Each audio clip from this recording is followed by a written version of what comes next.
Shaquille Big Shaq O'Neal thought he left his past behind. But one letter, one rusted key, pulls him back to a childhood home that never stopped watching. Inside those walls, a silence that screams, secrets buried beneath floorboards, and a friend the world forgot. Every step deeper uncovers lies wrapped in legacy, and a truth powerful enough to burn a city. This time, Big Shaq isn't playing ball, he's playing for justice.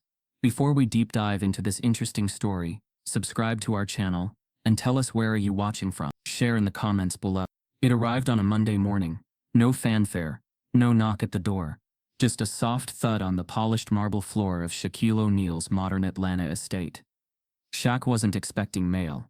His assistant usually handled deliveries. His phone buzzed for everything else. But something about the envelope, plain thick, sealed with wax, pulled at him.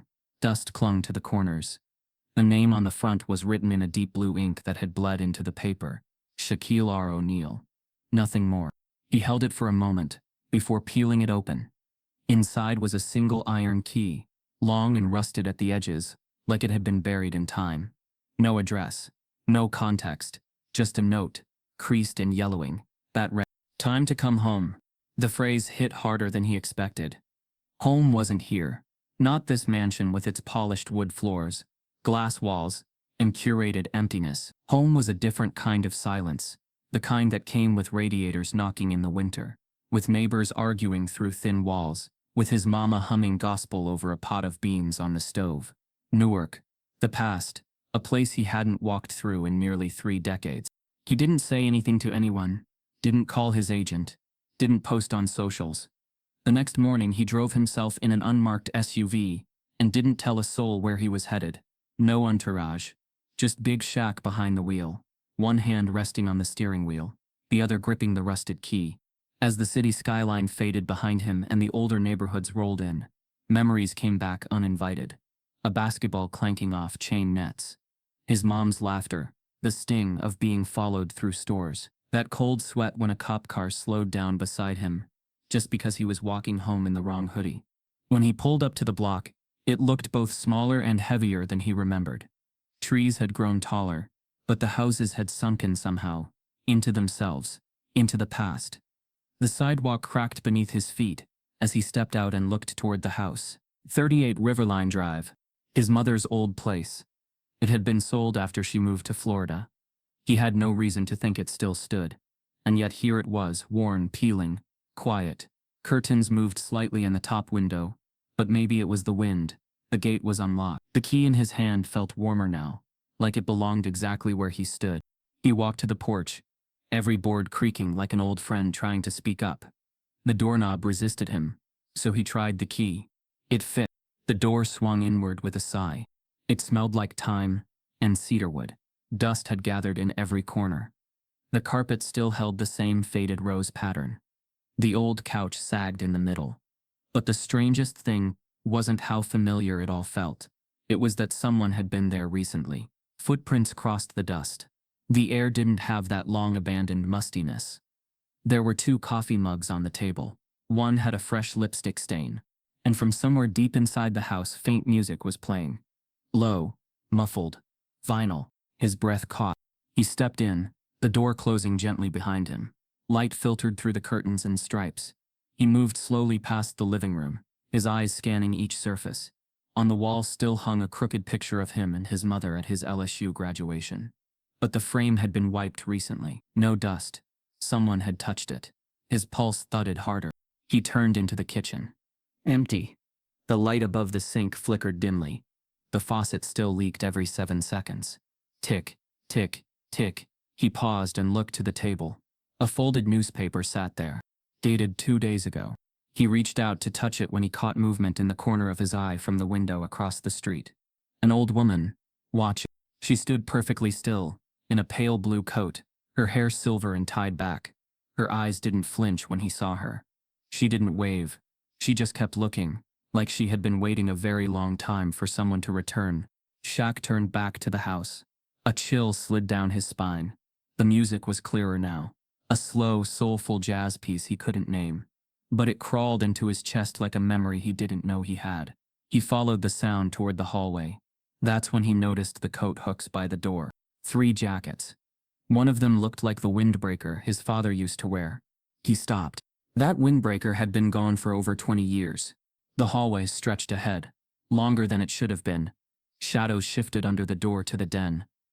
The music leaked from there. He stepped closer, heart hammering. His hand hovered over the knob. He hesitated.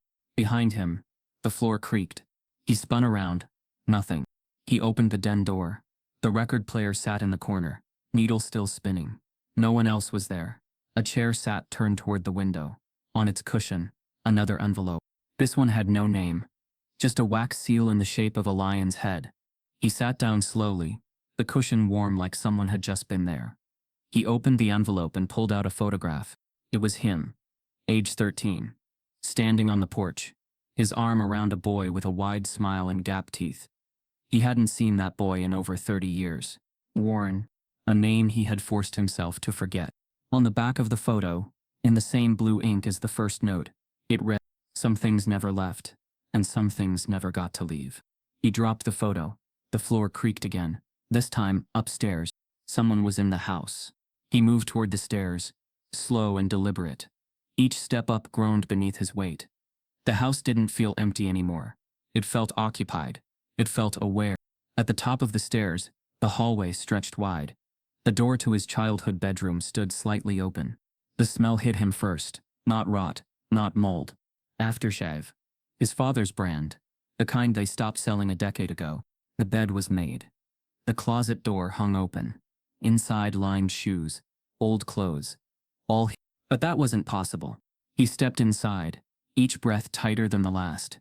Something had reconstructed this place exactly as it was in 1986, down to the posters on the wall. The dent in the desk where he once slammed his fist. The collection of old cassette tapes. Then he noticed one thing that didn't belong. A small antique mirror on the dresser. He hadn't seen that before. In its reflection, Shaq didn't just see himself. He saw someone standing behind him, but when he turned, the room was empty. His chest ached. The house groaned softly as if it too was trying to speak. He left the room and backed slowly down the hallway. The record had stopped spinning. The light downstairs flickered once more, and then died. Shaq stood at the top of the staircase, breath steady, eyes scanning the space below.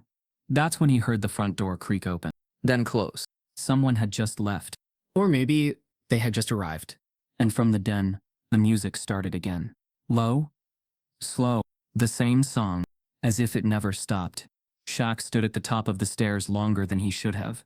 The air pressed in close, thicker now, almost warm. That soft scent of cedarwood still lingered. But beneath it ran a sharp, sour edge. Sorrow, aging paper, and something that reminded him of wet concrete. The hallway was still, except for a faint draft that stirred one of the open closet doors. From the room behind him, the music whispered on, like a memory that refused to finish. He walked back downstairs slowly, his fingers trailing along the railing. The wood felt smoother than it had any right to be. When he reached the landing, his eyes caught something odd. His high school basketball, worn, cracked, and familiar in the most unsettling way. It sat in the middle of the hallway rug, right between the kitchen and the den. But that ball had been gone since '92. He donated it to the community gym before he left for LSU. So why was it here now, perfectly placed like someone wanted him to find it? He bent down, hand hovering over the leather. The ball was warm to the touch, not dusty like the rest of the house. That told him everything he needed to know. Someone had been here, recently, deliberately, but for what? He moved through the kitchen again, scanning corners and counters. The old bread box had been emptied. A styrofoam takeout container sat in the sink. He lifted the lid. Chicken bones. Still moist. He stepped back, heart thudding louder. Someone had eaten here. Not last week, not yesterday, maybe hours ago. He walked to the back door. Still locked, no signs of forced entry, no footprints in the dirt outside. Whoever it was knew how to come and go without leaving a trace. And they had access to things they shouldn't, like his basketball, his father's coat, music only he would have played in that den. Something about it all didn't add up. Didn't make sense in a way that crawled under his skin and stayed there. He needed air. Shaq walked to the front porch and stood for a moment, beneath the weight of the afternoon sun. Across the street, The old woman was gone. The curtains in her window drawn. For the first time, the street felt completely deserted.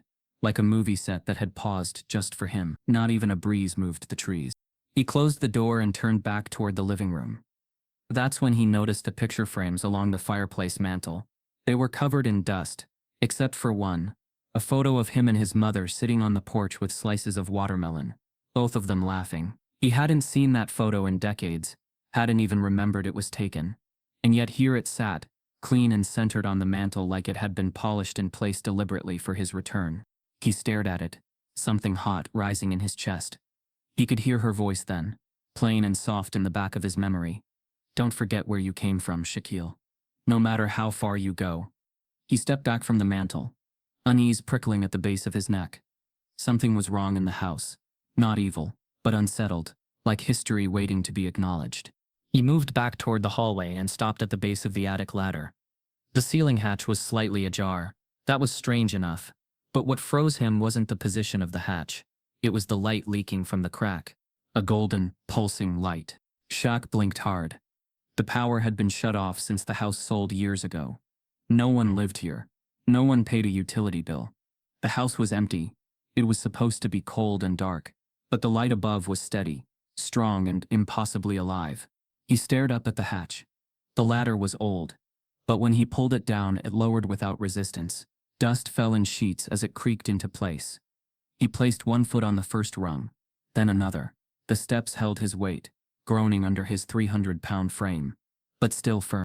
Each rung up brought more clarity to the light. It wasn't yellow, not really. It shimmered, almost like sunlight filtered through water, and it didn't flicker like a bulb. It glowed. At the top he pushed open the hatch. The attic greeted him, like a forgotten chapter. Boxes lined the walls, some labeled with his mother's neat handwriting. Shaq Middle School, church choir, old receipts. Everything looked exactly as it had the day they moved out, except somehow fresher, as though someone had gone through it recently and reset the scene just so. In the far corner was a lamp, old, brass, humming with energy. It was plugged into nothing. It shouldn't have been working, but it glowed steady, casting long shadows across the floorboards. And beside the lamp, an armchair. A deep brown leather chair his father used to sit in, back when the attic was his private sanctuary. But this one looked newer, preserved, like someone had replaced the old one with a replica. Draped across the arm was a folded newspaper clipping. Shaq picked it up. The headline read, "Local teen vanishes after police detainment. No charges filed." The photo beneath it showed a boy. Warren. Shaq's hands trembled. He sat down hard on a nearby trunk. The date on the clipping was June 12, 1986. The week after he'd left for basketball camp in Louisiana. The last time he saw Warren alive. They were both 15. That summer was supposed to be their turning point, but Warren never showed up to camp. He never said goodbye, just disappeared. Everyone had whispered it. Police had stopped him walking home after curfew. No one filed a report. No one got answers. The family left town, and just like that, Warren became a ghost memory, locked away in the quiet parts of Shaq's mind. He read the article again. Details were scarce.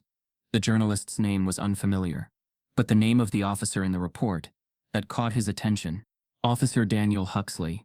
He knew that name. He remembered his mother spitting on the floor every time it was mentioned.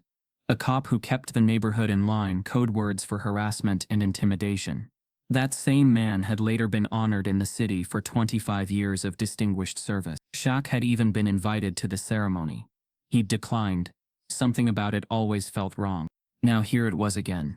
A forgotten boy, a crooked cop, and a house that somehow refused to let the past die. He stood, eyes darting to the window. A new sound broke the quiet. Footsteps, slow, downstairs. Shaq froze. There was no mistaking it this time. Not the creaking of the house, not the echo of memory. These were real, deliberate. He descended the ladder one step at a time, breathing through his nose, ears tuned to every inch of the floor. The steps fell silent again before he reached the bottom. When his feet touched down, the music from the den had changed. No longer jazz. Now it was a haunting gospel hymn. Familiar. One his mother used to sing while washing dishes. He turned toward the den slowly. The door was closed. He hadn't closed it. He stepped forward, pushed the door open, and the music stopped. The record player was off. In the center of the room on the old coffee table sat a plate, freshly placed, still warm. 2 slices of peach cobbler. His mother's recipe. No dust. Steam still rising. Shaq's heart hammered. He looked behind him. Nothing. Just silence and the smell of baked peaches. He didn't eat. He didn't move further. He backed out of the room slowly, eyes fixed on the untouched dessert. Someone had been here. Someone who knew his past, knew his people, knew his soul. He walked back into the hallway, his footsteps the only sound now. But as he passed the old radiator, he stopped. A message had been scratched into the metal, lightly, but visible in the right angle of sunlight. Check the basement. And beside it, carved in the same messy hand, a small drawing of a lion's head. The same as the wax seal. Shaq stared at the message. He hadn't been in the basement since he was 17. That door had been locked for decades. The one place he never went. The one place his mother always said was off limits. He turned toward the door under the stairs. The handle glinted like it was waiting. Shaq stood at the basement door, his hand wrapped around the cold brass knob. The carved lion's head etched into the radiator burning into the back of his mind. But something inside held him still. Not fear exactly. Something deeper, quieter, like the air itself was trying to stop him. He slowly let go and stepped back, eyes drifting up toward the second floor. There was a pull coming from above, an itch in the back of his skull that grew louder with every second. So instead of opening the door beneath him, he turned and climbed the stairs once more, each creak beneath his weight sounding like a voice from the past, dragging forgotten moments up from the floorboards. The hallway upstairs seemed different, now. Not darker, just heavier. The air hung low, thick with the scent of old paper and faint aftershave. The door to his old room stood open again, wide this time. It felt like the house itself was giving permission. As he stepped inside, the shadows shifted slightly, but nothing moved. The furniture was still frozen in time. His childhood desk, the twin bed with the broken leg, the poster of Dr. J on the wall, half peeled from moisture and age. It was all too perfect, too like someone had reconstructed it from memory. His eyes landed on the desk drawer, one he remembered stuffing with candy wrappers and comic books. He pulled it open slowly, expecting the same juvenile clutter, but instead there was a thick stack of letters tied with a red ribbon, their edges yellowed but intact. Each one was addressed in handwriting that felt familiar yet distant. Not his mother's, not his father's, just one simple letter across every envelope. Sure, he picked up the top envelope. The seal had already been broken, like someone wanted it read. Inside was a page of handwritten lines, ink slightly smeared, the style quick and urgent. Tess, you have to know. The truth's in the walls. They left it there. It wasn't just Warren. He knew too much. So did your father. They made sure no one talked. But the house remembers. Look where the wallpaper curls. Trust no one wearing blue. Shaq froze. His breath caught as the words pressed against the edge of what he could handle. They left it there. He read the sentence again, his chest tightening. What truth? What was in the walls? He set the letter down and pulled the rest from the drawer. 27 in total, all addressed to him by initial, all filled with a voice that seemed to shift between urgency and despair. Each letter hinted at something more, suggestions of surveillance, hidden compartments, missing people. He didn't recognize the signature, but every letter ended the same way. The lion watches. He stood up, gaze snapping to the far side of the room, to a patch of floral wallpaper near the radiator. It looked slightly peeled at the corner, like age had pulled it loose. He walked over and reached out, fingertips brushing the edge. It lifted easily. Behind it wasn't bare wall but markings, scratched into the plaster beneath, almost invisible, unless you were inches away. Dozens of intersecting lines, and symbols, like a map or code. There were initials too, names. One stood out immediately. W.O. Warren Owens. His throat tightened. He leaned closer. Below Warren's initials were words etched into the wall. It's under the crawl. Shaq stepped back. The room suddenly felt smaller. He moved fast, heading down the hallway to the guest room, formerly his parents', and pushed open the door. The scent of lavender and dust filled the air. He stepped in, eyes sweeping the floor.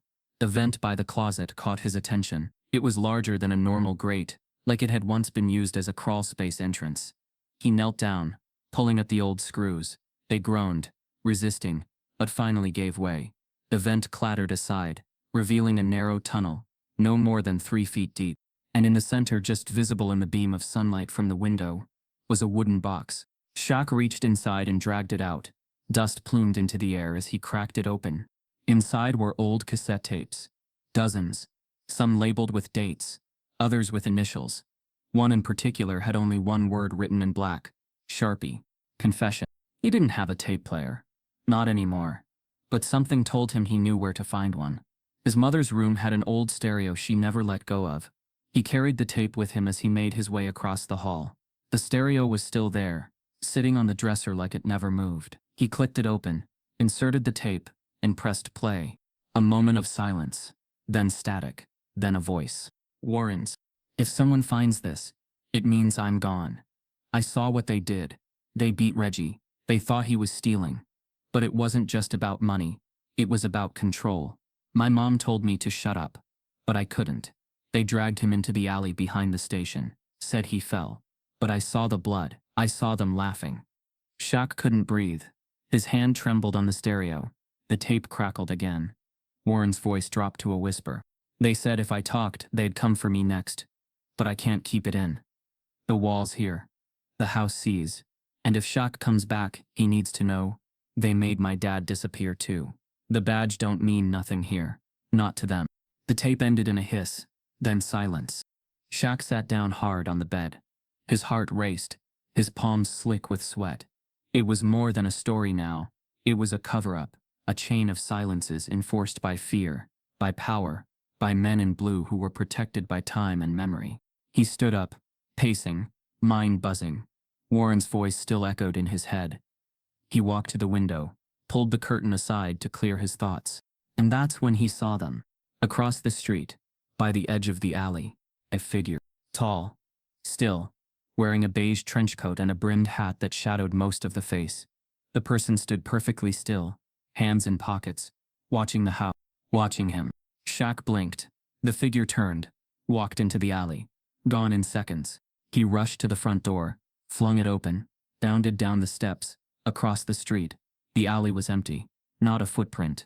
Not a shadow. No exit behind the buildings. It was like the figure had vanished into the bricks. He turned slowly. The old woman's house was closed up tight again. Curtains drawn. Porch empty. He walked back toward his mother's house. Chest tight. Someone was watching. Someone who knew what he was uncovering. Maybe the same person who left the letters.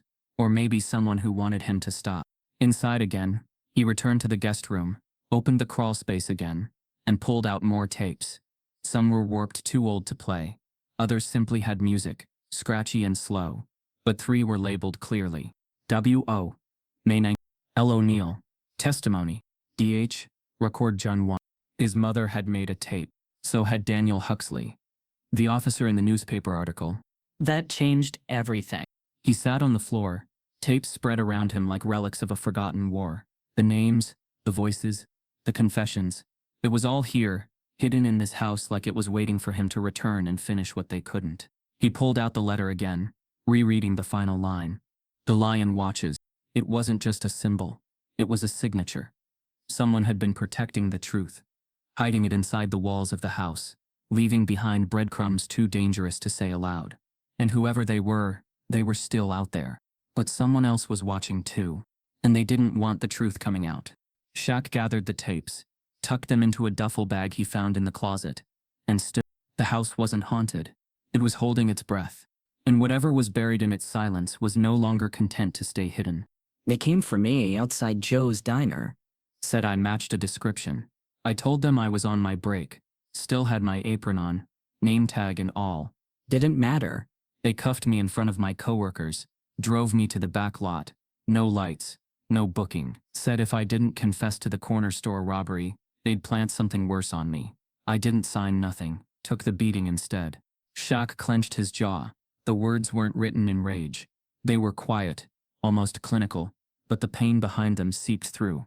I thought they'd let me go, thought maybe they just needed to blow off steam. But it wasn't about me. It was about making sure folks like me stayed afraid, stayed small. I walked home with a busted lip and blood in my socks. Never told Lucille. Just told her I tripped on the way to the bus stop. She kissed my forehead and handed me cornbread. Shaq's hands trembled. He turned the pages slowly, each entry revealing more than the last. Names, locations, dates, and a pattern of encounters, not isolated, but deliberate, repeated. And then came a name that brought everything to a stop. Warren. It wasn't just mentioned once. The name reappeared over and over again. At first in the background, the kid who played ball with Shaq, the boy from down the block. Then deeper in, the tone shifted. Warren saw too much. He came to me shaking, said he saw what they did to Reggie, said he had proof. I told him to stay quiet, to protect himself. But he was brave, too brave. Next thing I know, he's missing, and the badge boys are writing cleaner than ever. They think they got away with it. Shaq leaned back against the headboard, notebook balanced in his lap. All his life he'd believed his father was just another quiet man, doing his best in a system stacked against him. He never knew this part, the pain he carried, the truth he buried, and the silence he'd swallowed for the sake of survival. The next entry chilled him even deeper. They told me if I opened my mouth they'd come for my son next. Said accidents happen to big boys too. Lucille wanted to move. I said no. I said I'd protect us. But I lied. I protected the lie. And now I don't know if I'll ever forgive myself. Shaq closed the notebook, pressing it to his chest. The walls hadn't bled from metaphor, they'd bled from truth. A truth that had lived here long after the world moved on. He stood up slowly and turned to the mirror above the dresser. His reflection stared back, older, stronger, more powerful than his father ever was, but somehow, still feeling smaller in that moment. The weight of legacy was heavier than muscle. He walked out into the hallway, the notebook tucked under his arm, and made his way toward the front of the house. From the living room window, he glanced outside. The figure was back, standing at the end of the alley, hands folded, head slightly tilted. Shaq stepped outside this time.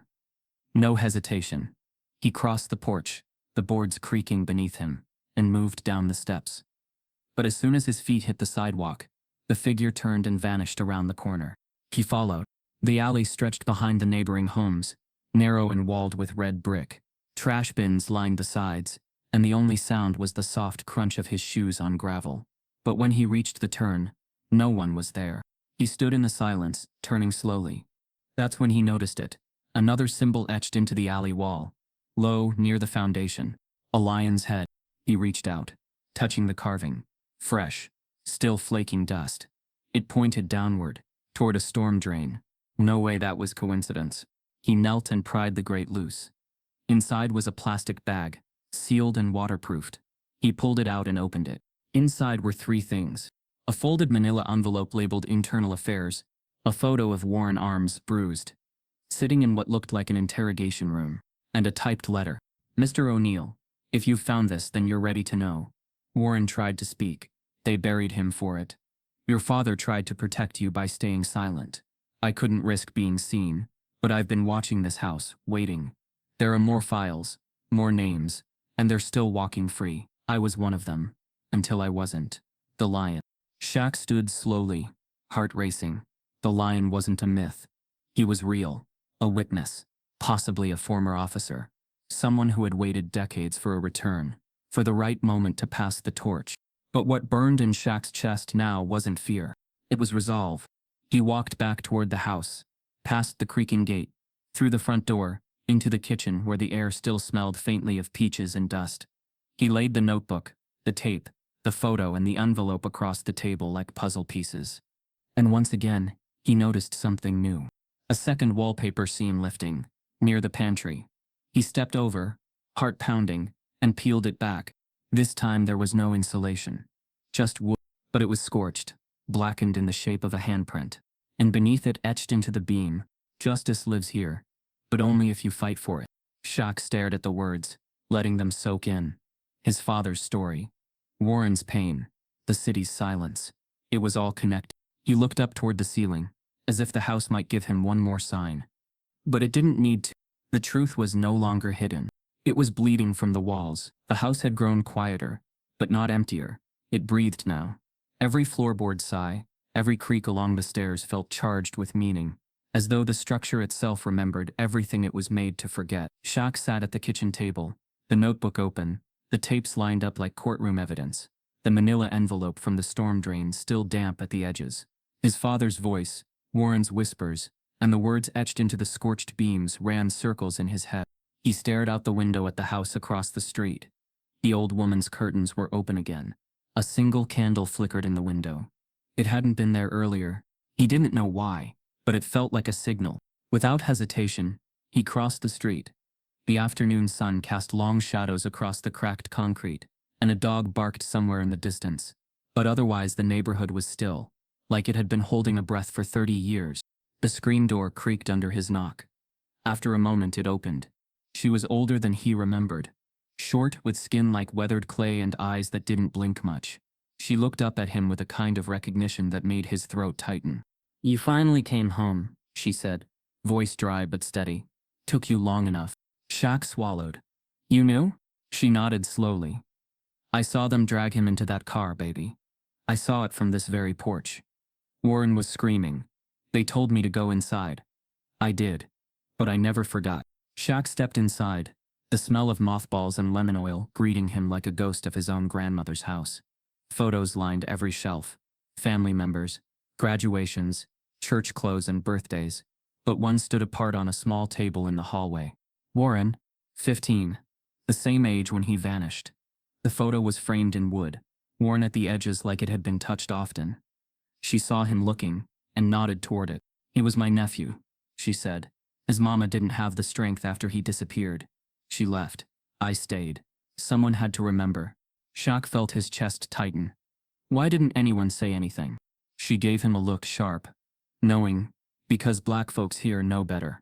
We don't ask questions when white men in blue tell us it's over. We survive. We mourn quiet. We keep breathing, and we don't bring the fire to our door. But I'm not scared of fire, he said, more to himself than to her. She reached into a drawer and pulled out a small cassette tape. It was labeled in thick black ink, Warren, July 1980. She handed it to him without a word. I found it in his room after he vanished. Hid it all these years. I didn't know what to do with it, until you came back. Shaq took it gently, his fingers brushing the tape like it might disappear if he held it too tight. Play it here, she said, pointing to a battered boombox on the end table. He slid it in, and pressed play. Warren's voice filled the room. Hey Shaq, if you ever hear this, I guess something bad happened. Or maybe I just got tired of keeping my mouth shut. They keep talking about Reggie like he ran away, but he didn't. I saw what they did. Officer Huxley, and 2 others. They laughed when they beat him, said nobody would care, said we were just numbers. I was supposed to be next, but I ain't gonna let them scare me. There was a pause, then a sniffle, then softer. Don't let them bury us, man. Don't forget me. The tape clicked. Shaq stood frozen, fists clenched at his sides, not in rage, but grief. Heavy, paralyzing grief. He'd gone on to play college ball, made it to the NBA, built an empire. Meanwhile, Warren, his best friend, the kid who taught him to steal second base, the one who covered for him when he broke Miss Telly's window, had been erased. He turned to the woman, voice low. Why didn't anyone come forward? Her jaw clenched. Because we tried. But when no one listens, and you're the only one still standing, you stop talking. We had a preacher once, who tried. Church was burned down that same week. No arrest. Shaq felt a new fire stir in his gut. Not anger, purpose. They don't get to keep the silence anymore. She stepped closer, placed a firm hand on his shoulder. Then you better be ready for what comes next. As he left her house, the neighborhood felt different. The candle still flickered in the window, but now it looked more like a warning than a welcome. He stepped back across the street, climbed the porch, and paused at the front door. On the threshold, a folded piece of paper waited. No envelope. Just a single line. They're watching. Don't trust anyone. There was no name, no signature, but the warning was clear. Inside, the house felt 10 degrees colder. He locked the door, drew the curtains, and dropped the tape into his own recorder again. Warren's voice echoed through the room like a ghost refusing to go quietly. Each word pressed against the hidden guilt Shaq had buried for years. How easily he'd left. How hard he worked to forget the pain. How rarely he came back. He'd written checks, donated to schools, built courts and handed out scholarships. But he hadn't looked back. Now the past was knocking down his door. He opened the manila envelope again, this time reading more closely. Internal Affairs had indeed investigated Officer Daniel Huxley and his precinct. Briefly, the documents included redacted testimony, half-typed statements, and pages missing altogether. One name repeated in the margins, Warren Owens, always with a question mark. A ghost in the files, not dead, not alive, just gone. The files ended with a typed memo from closed, lack of evidence. No credible witness. Suspected runaways. Shaq stared at the page for a long time. Credible. As if a black kid from Newark could never be believed. As if silence made it true. His phone buzzed. Unknown number. No name. He answered. A voice-distorted male spoke low and calm. You need to leave. This isn't your war. Shaq didn't flinch. It's always been my war. I just didn't know it. The line went dead. He stood still for a moment, then opened the curtains just a crack. A black sedan idled 2 houses down. He closed the curtain again. Whoever was behind this wasn't done. And they weren't hiding anymore. But neither was he. He walked back into his father's room, opened the drawer where the tapes had been stored, and found one final item, an old church bulletin from 1980. On the back was a handwritten note. Come to the basement. Look beneath the cross. It hadn't been there before. He didn't know who placed it. The house? The woman? The lion? But he knew what he had to do next. The basement door creaked open beneath his hand. The air that met him was cold, older than dust, smelling of wet stone and rust. He flicked the flashlight on his phone and began his descent. The past hadn't just returned. It had never left. In the far corner stood an old wooden shelf, covered in dust, its contents shrouded in cobwebs. Shaq moved closer, sweeping his light across jars, boxes, rusted tools, and then he saw it, a wooden crucifix, crookedly nailed into the brick wall. The words from the church bulletin came back to him. The basement welcomed Shaq with cold breath and concrete walls that bled memory. The stairs groaned beneath him, the air growing heavier with every step, pressing down on his shoulders like the weight of every truth left buried in this house. As his feet touched the final step, he paused, flashlight cutting through the darkness like a blade. Everything about the space felt wrong, too still, too quiet, too expectant. He hadn't been down here since he was a teenager, back when the basement was just storage and spiders. But now it felt like a mausoleum. A place where something had been hidden, not forgotten. A place designed to hold silence like a vault. He reached for it, hand brushing the rough wood. It shifted slightly under pressure. Behind it, the wall gave a soft click. He pressed in, and a small panel popped loose. Inside was a plastic container, sealed, airtight. Come to the basement. Look beneath the cross. He pried it open. No date. No name. A cassette tape, wrapped in plastic labeled with one word in blue marker. Listen. Just the command. He climbed back up the stairs in silence, not ready to know but too far in to turn back. The house was eerily still. Even the faint hum of the fridge was gone. As he stepped into the living room, he had the strange sense he was no longer alone. He pressed play. The tape hissed to life. Then came Warren's voice. Softer than the last time. Fragile. Shaq leaned forward, elbows on his knees, heart pounding. Warren's voice cracked mid-sentence. This one's for whoever finally gives a damn. They told me to stay quiet. I tried. I did. But Reggie's mom's still crying, and my uncle won't even open his front door no more. They killed him, you know, said it was an overdose. But it was a warning. That's what they do. Then Warren whispered, almost inaudibly, you ever hear your name used like a threat? You want to end up like Warren? I heard a teacher say that once. I laughed like it wasn't me they were talking about. But it was. It was always me. They got tapes of people, secrets. They collect silence. There was a pause. Officer Huxley, Officer Danner, Chief Monroe. They're all in it. All part of it. I saw the ledger. In the back of the station. Locked cabinet. Keys on a silver chain. That's why I had to go. That's why I'm next. The tape crackled, growing distorted. Then a faint bang in the background. Muffled voices. Warren's breath hitched. A scream tore through the speaker. Not long. Just 1 second of pure soul-splitting terror. They're here. Then silence. But no sound followed. The tape continued spinning. Shaq froze. The scream didn't sound like performance. The kind of scream that ends lives. It was real. His hands balled into fists. His throat burned.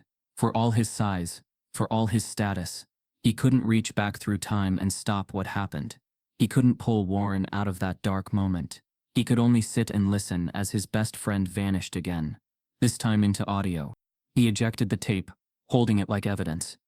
That scream still echoed in his bones. Enough was enough. He opened his phone, camera ready. He started recording a video. No basketball, no sponsors, no jokes. Just him, sitting in the living room of the house that raised him, eyes dark with fury, voice clear. My name is Shaquille O'Neal. Some of you know me as a basketball player. Some of you know me as a TV guy. But what you don't know is that I grew up in this house, in this neighborhood, where boys went missing, and nobody asked why. He held the tape up to the camera. He paused, chest heaving. This is a recording of my best friend Warren Owens.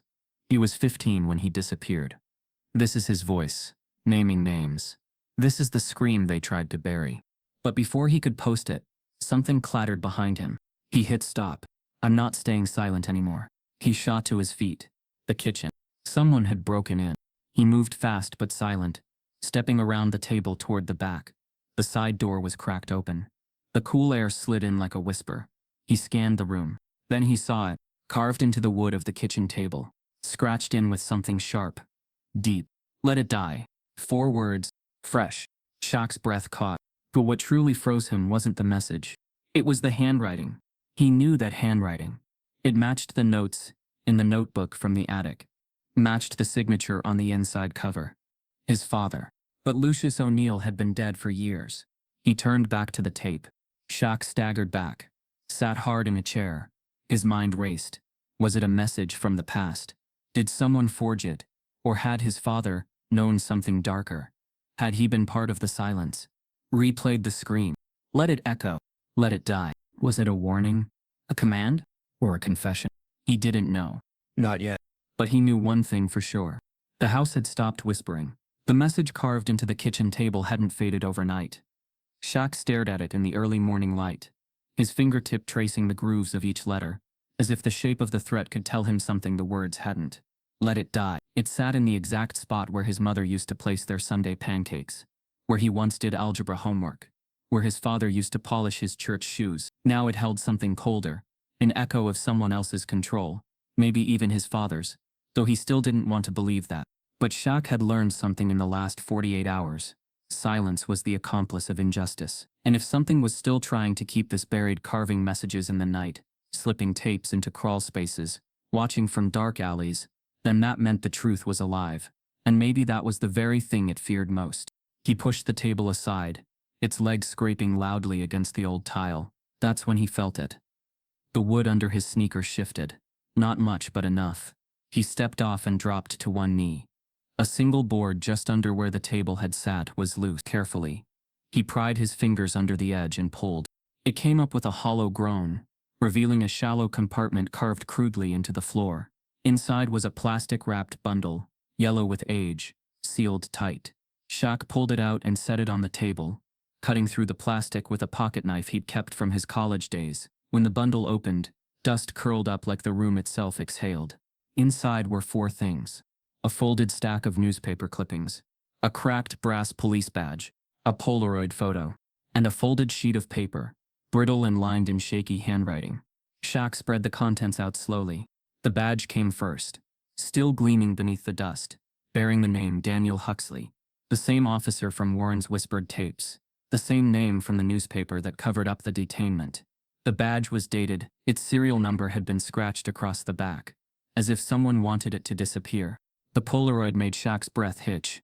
It showed Warren no more than 15, his smile tired, his right eye swollen, flanked by 3 white officers in uniform.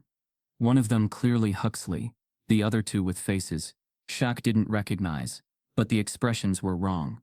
Not protective, not proud, predatory. Shaq turned to the newspaper clippings. Articles from the late 70s and early 80s, all neatly folded, yellowed with time. Headlines read like fiction. Teen suspect escapes custody. Disappears. Hero cop awarded for years of service. Community honors police chief Monroe at retirement gala. But in the margins someone had annotated them by hand in red pen. False timeline. Warren never escaped. This gala happened 2 months after Owens disappeared. The badge shown here is not the one Huxley was wearing that night. Shaq sat down slowly, his fingers tightening around the photo. These weren't just records, they were receipts. The conspiracy wasn't abstract anymore. It had faces, dates, lies built into the very media he once trusted. Institutions hadn't just failed. They had rewritten history, and people had helped them do it. The final piece, the folded sheet, was a letter. Handwritten, signed, Ella. Shaq unfolded it. To my son, if this ever finds you. I didn't know how deep it went. Not at first. I knew something was wrong. But every time I tried to dig, another door closed. I found this badge under the porch after the precinct raid. Someone dropped it running. I knew what it meant. But I was a father, not a fighter. I chose silence because I thought it would keep you safe. I didn't trust the world to do it for me. If you're reading this, it means I failed to keep the truth buried. But maybe that's good. Maybe the world changed enough for you to finish what I couldn't. Don't let them rewrite him, son. Warren was your brother in all but blood. Don't let them steal his name like they did his body. Shaq read it twice, then a third time. He sat back, eyes glassy, the weight of everything settling on his chest like a stone slab. His father had known, had warned him in his own way. And now that truth, the one everyone had tried to bury beneath silence and celebration, was raw and wide open. He took a photo of the badge and letter, then another of the Polaroid. He didn't post them yet, but he saved them, backing them up twice. He wasn't going to make the same mistake others had, trusting just one version of the truth to survive. By noon, his phone started ringing. News outlets, podcast producers, journalists. Someone had seen the video he recorded the day before. It had leaked. Shaq hadn't posted it, but someone had shared it anyway. Maybe the old woman across the street. Maybe someone who'd intercepted the signal. Either way, it was out now. The coverage was immediate. Shaq speaks out, claims police covered up Newark teen's disappearance. An NBA legend accuses former officers of murder and corruption. It spread like fire. The city responded just as fast. An official statement came from the mayor's office, denying knowledge. The police department announced an internal investigation. But behind those words, the pressure was mounting. Old-timers on the force were quietly distancing themselves. Former officers refused interviews, and yet it wasn't denial that made Shaq's skin crawl. It was the silence.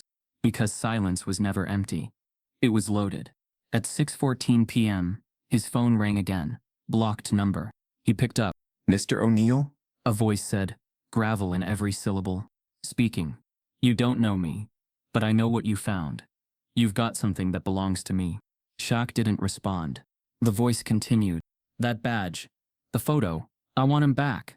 Shaq stood up from the kitchen table, every inch of him bracing. Who is this? A short pause. You already know. And if you've got any damn sense left, you'll come meet me. One-on-one. No cameras. No media. Just you and the man you've been digging up. Shaq stayed silent.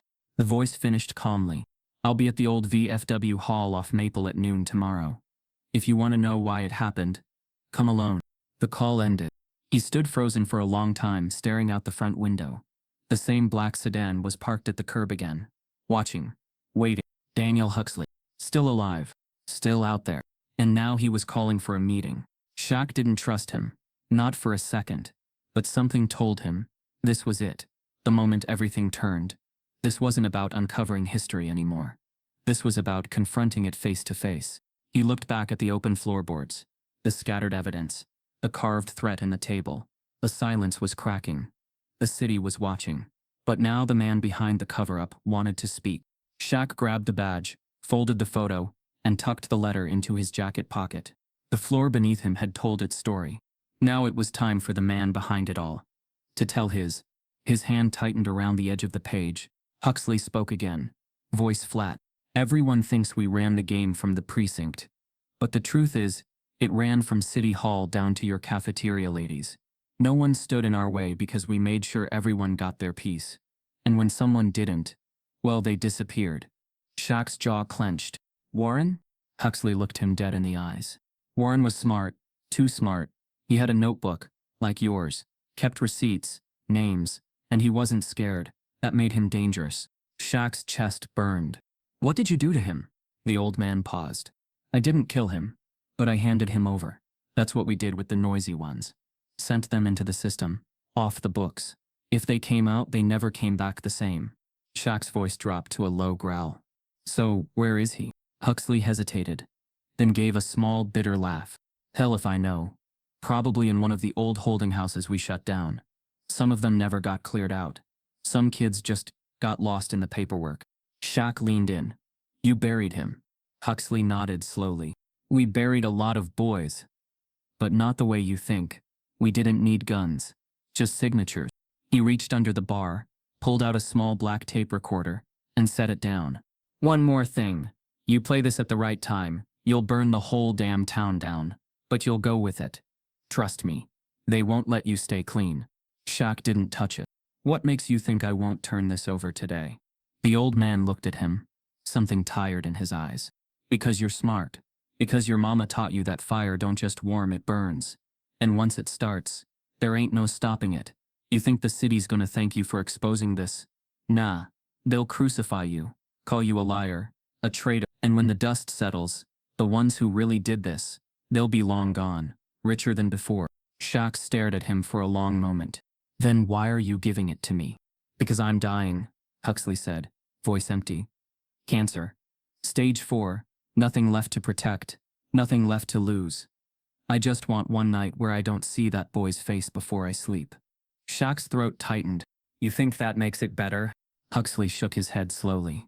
No, but maybe it makes it louder. He stepped back, leaving the recorder and the ledger on the counter. That's all I got. You want to light the match? Be my guest. Just know, once it's lit, ain't no putting it out. Shaq picked up the ledger, tucked the recorder into his jacket. The weight of both felt heavier than anything he'd ever carried. He walked out without another word. The air outside was hotter now, heavy with the smell of asphalt and coming rain. He got into his car and sat with the door open, just breathing. The names in the ledger spun in his head. Darnell, Monroe, Huxley. People who once patted his back, smiled for photo ops, sent him congratulatory letters when he made it to the league. Now he knew what they were smiling about. Their secrets were safe. Until now. He opened the glove box, pulled out his phone, and looked through his contacts. He hovered over a name, Lena Brody, investigative journalist, tenacious, unbought. He hesitated, then called. She picked up after 2 rings. Shaq, I have something. A ledger, a recording, names, Warren's story, my father's too. A pause. I'm listening. He exhaled. I'm not asking for a headline. I'm asking for the truth. All of it. Lena's voice was steady. Then let's tell it. Shaq looked down at the recorder in his lap. Huxley's voice still echoed in his head. You light the match. You burn with it. Maybe so. But Warren had already burned. And it was time the fire spread. The lights were blinding. Even after all these years in front of cameras, Shaq had never felt quite like this exposed. Stripped down, speaking not as a celebrity, not as a legend, but as a son, a neighbor, and a man carrying the dead weight of truth. The studio was quiet, unusually still for a national broadcast. No flashy intro music, no sports highlight reel. Just him, seated on a plain leather chair, across from Lena Brody, a journalist known for asking the kind of questions that cut straight through skin. Ready? She asked gently. Shaq nodded once. No smiles, no small talk. The red light above the lens clicked on. They were live. Across the country, televisions glowed with his face, not in arenas or ad campaigns, but here, in this solemn space. The graphics on the screen didn't list his career stats. Instead, they read, Shaquille O'Neal speaks out. The Warren Owens file. Lena leaned forward, her voice steady but respectful. Shaquille, thank you for being here. I want to start by asking, why now? He looked directly into the camera. Because the lie lasted too long. And I helped it live by staying quiet. The silence in the studio seemed to lean in. Shaq exhaled. Warren Owens was my best friend. We were inseparable as kids. And then, one summer, he vanished. I was told he ran away. That was the story. I believed it because it was easier to believe than the truth that someone had taken him, buried him, and made sure nobody looked twice. He pulled the black leather ledger from beneath the chair, placing it on the table between them. This is proof. Payments. Payouts. A web of silence that stretched from beat cops to city leaders. all designed to keep certain names clean. This book names them. Lena's fingers gently touched the edge. You also brought a recording? Shaq nodded, reaching into his coat. He placed the tape recorder beside the ledger and pressed play. The room filled with the crackled sound of Warren's voice. The same voice millions had already heard in leaked snippets, but now played in full, uninterrupted, unedited. Warren naming officers, describing what he saw, and then, that final bone-chilling scream. When the recorder clicked off, Lena paused. You've been sitting with this for days now. How does it feel to bring it here? Shaq stared into the camera, eyes raw. It feels like I'm digging someone out of a grave. He sat back, the exhaustion behind his words heavier than anything physical. This isn't just about Warren. This is about every black kid who vanished and got labeled as a runaway. Every voice that got quiet because speaking meant danger. I was lucky. I got out. But I left others behind. That's on me. The broadcast was being streamed everywhere. Community centers, schools, Twitter feeds, hospital waiting rooms. In Newark, people huddled in barbershops and bodegas, eyes glued to the screen, jaws clenched. In police precincts, retired officers whispered inside offices. In City Hall, blinds were pulled shut. The backlash was swift. Some called Shaq a hero. Others called him a liar. A city councilman released a statement that night, accusing him of exploiting old rumors for personal gain. A right-wing radio host said he'd been radicalized by woke conspiracies. Anonymous social accounts dug into Shaq's past, trying to twist anything they could into discrediting him. But none of it mattered when the report broke the next morning. DNA results confirmed that partial remains, discovered years ago beneath a condemned storage facility in Newark, belonged to Warren Owens. The building had been city property. The investigation into the body had been quietly shelved in 2006. The case labeled unidentifiable male remains, no further action. But now with the tape, the ledger and the testimony Shaq provided, the pieces clicked into place. There was no more pretending. Warren had not run away. He had been erased. The news set the city on fire. Protests erupted outside City Hall. Murals of Warren began to appear overnight across Newark walls. Justice for Warren trended for 72 hours straight. The old police chief's name was scratched from a local elementary school. A citywide demand for transparency swept through like a tidal wave. And this time it wasn't being silenced. But with the storm came damage. Shaq's sponsorship deals paused. A sneaker brand cut ties quietly. An investment board asked him to temporarily step down. He received threats, voicemails filled with slurs, emails telling him to go back to dribbling. He expected all of it. What he didn't expect was how hard it hit to see former friends in silence. People he'd grown up with. Teammates. Coaches. Even a former mentor who messaged, "You should have just stayed out of it. This wasn't your fight." But Warren had been his fight. Since the day they met. Since the first time they got jumped for walking through the wrong neighborhood. Since the first time Warren got pulled aside by a cop for matching a description. And Shaq didn't. He hadn't stayed out of it. He'd just been late. One night after the interview aired, and the city boiled into movement, Shaq returned to the house. He walked up the porch stairs slowly, every board groaning like an old friend telling him welcome home. The lights inside were dim, the air thick with memory, and he stood in the doorway just listening. No creaks, no footsteps, just silence. But it was different now. Not the silence of suppression, the silence of peace. He walked to the kitchen table, where the words "let it die" were still carved. He took out a small carving knife and added to it. Right below the message, in clean, curved letters, he etched, "He lived." Then he walked outside, crossed the street, and knocked on the door of the old woman who had watched him arrive that first day. She opened slowly, her eyes red but kind. "I saw the interview," she said. "I never thought I'd live to see someone say it out loud." Shaq smiled softly. "Neither did I." She stepped aside, letting him in. The house smelled like lavender and soap. A pot of something warm was simmering on the stove. "He's everywhere now," she said.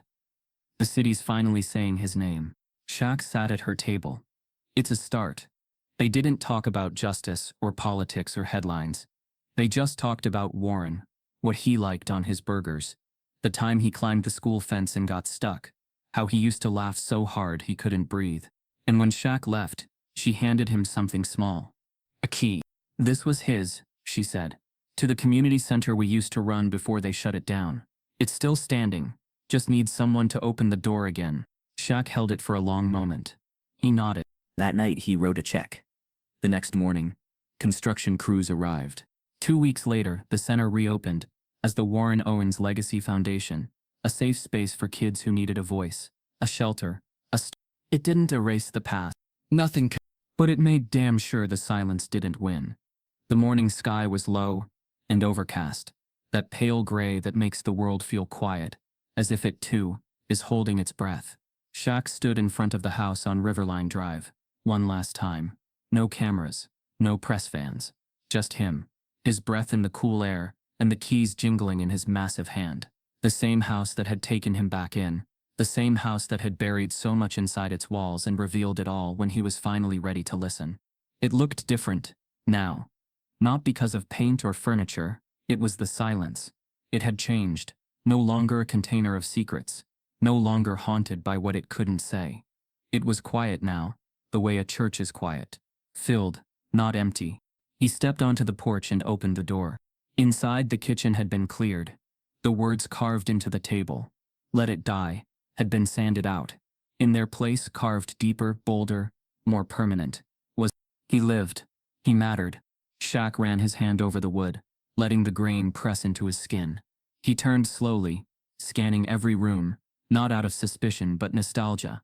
The worn couch, the old lamp, the photograph still crooked on the hallway wall of his mother, holding him at graduation. These were pieces of who he was before the world knew his name. But something kept tugging at him. One corner of the house he hadn't touched yet. The living room vent. The one spot where he and Warren used to hide candy and comic books from Shaq's cousins. He dropped to his knees and popped it loose with practiced fingers. A cloud of dust rose. Inside was a plastic sandwich bag, aged and brittle. And inside that, a letter. Unopened, folded tight. The paper yellowed but still intact, written in that all caps, slightly messy handwriting that had always been Warren's. "Shaq, only if I don't make it." Shaq's chest tightened. His hands, so used to gripping basketballs, trembled slightly as he opened the letter and unfolded it. The words inside were simple. No flourishes. No drama. Just Warren, on the edge of disappearing, trying to reach the one person he still believed in. "Yo, big man. If you're reading this, it means I didn't get out. But I ain't writing this to make you sad. I'm writing because I need you to remember me the right way. Not as a victim. Not as a headline. Not as a footnote in someone else's story. Remember me how we were.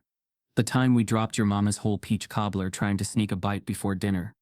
Remember how we beat those older kids at the court behind the school even though they had 4 inches and 2 years on us. Remember how we laughed at the world like it couldn't touch us.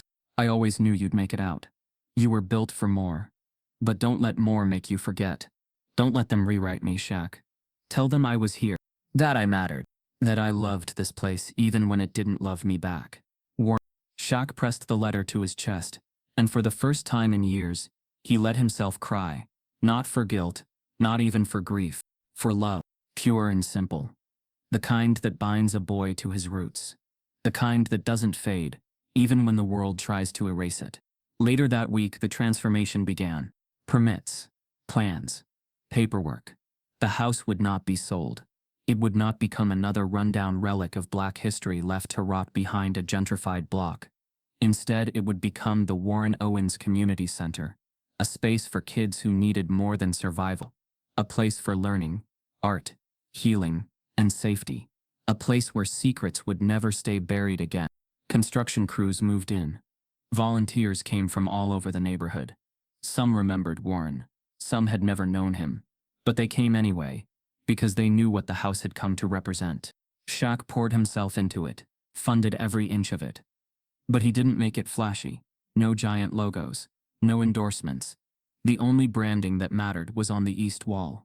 A mural, painted by a local Black artist who grew up just blocks away. The mural showed 2 boys, young Shaq and Warren, shoulder to shoulder, smiling at something just off frame. In the background was a street court, a dusty chain-link hoop. Behind them, a city rising. Below, in bold black lettering, were Warren's words, "Don't let them rewrite me." When the center finally opened, laughter returned to Riverline Drive. Kids played in the yard. Tutors taught classes in the living room. The old kitchen now served snacks and hosted small town hall meetings. The upstairs had been converted into a reading room and creative writing space. The past hadn't been erased. It had been repurposed, honored, lived in. Shaq stood at the gate that afternoon, watching the kids run across the yard. Basketballs bounced against pavement. A boy fell and was immediately helped up by 3 others. The sound of community. "Looks like you did it," came a voice behind him. He turned. The old woman.